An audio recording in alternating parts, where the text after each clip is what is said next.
কষ্ট পাচ্ছে তাদেরকে সাহায্য করার জন্য আমার টিফিনের টাকাটা দিয়েছি। কিসের টাকা? টিফিনের টাকা।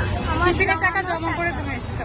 আচ্ছা, তুমি যে টিফিনের টাকা জমা করে এখানে সাহায্য করতে এসেছো, তোমার কেমন লাগছে? আমার অনেক অনেক অনেক ভালো লাগছে।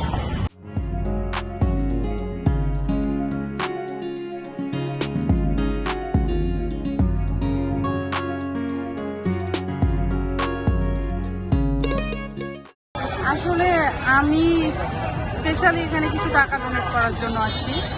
এছাড়াও বাইরে তো দিচ্ছি সবসময়।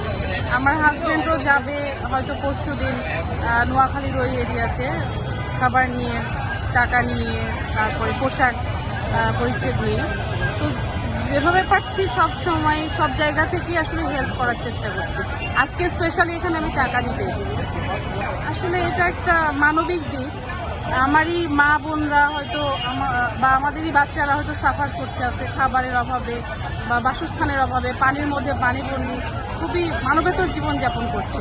তো মানুষ হিসাবে আমাদের সকলেরই উচিত যারা কষ্টের মধ্যে জীবনযাপন করছে তাদের পাশে এসে দাঁড়ানো। জাস্ট এই পয়েন্ট অফ ভিউ থেকেই আমরা আজকে এখানে আসছি।